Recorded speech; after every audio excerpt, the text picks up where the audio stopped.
When I was in high school, I got really into Dylan Thomas's poetry, and I memorized a bunch of his poems, and I read all these books about his life. And when I was in college, I was backpacking through Europe, and I was with my friend John, and I was like, we should go to Wales. We should go to Wales and visit Dylan Thomas's grave. And John was like, okay. So we went to Wales, and we were, hitchhiking and backpacking, and we didn't have a place to stay. And we got to Larne, where he's buried, and we went to his grave, and I lay on his grave and I think communed with him for a moment. And it started to rain. And so we're like, "Oh, where are we going to sleep? It's raining." And there was like a camper van parked near us. And there was a woman who saw that we were getting soaked. And she said, "You can come in here if you want." So we're like, "Oh, thank you." And we went into the camper van, and it was her and this guy. And they were nice to us. And we asked them what they did. And she was a nurse, I think. And he was a painter. And I said, "What painters do you like?" And he said, "I really like Maxfield Parrish." And I thought, really? I always thought of Maxfield Parrish as kind of like a second tier painter. But I was intrigued. And I said, "What do you like about Maxfield Parrish so much?" And he said, "I like the color blue that he captures.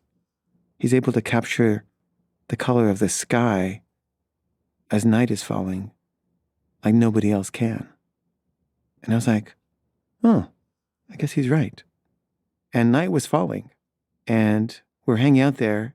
And then at one point, the woman said, "It's getting dark, and you guys obviously don't have a lot of money. So if you want, you can sleep here for the night." And the painter looked like he didn't love that idea, but, he didn't say anything. And so, we said thank you, and we slept in the camper van. And there was kind of like a partition, and they were on the other side of the partition. And I could hear him whispering to her, and he was basically saying, "Come on, doesn't matter, they won't hear it." And she was like, "No, I think they'll hear it." And he was like, "So what if they hear it?" And she was like, "I don't want to do it with them here." And he was like, "Why did you fucking invite them?" And she was like, "Because it's raining outside and it's cold." And he was like, "Okay, well, it's fine, they're here, but why can't we just have sex?" And she was like, "Because I don't feel comfortable." And I felt really bad, and I didn't know what to do. And I wanted to say, "It's fine with us." But I thought that might make her even more uncomfortable, so I didn't say anything. And they didn't have sex, and I felt really guilty about it.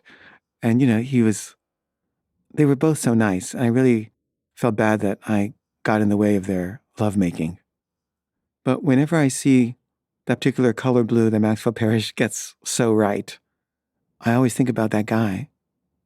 And I wish I'd seen his paintings.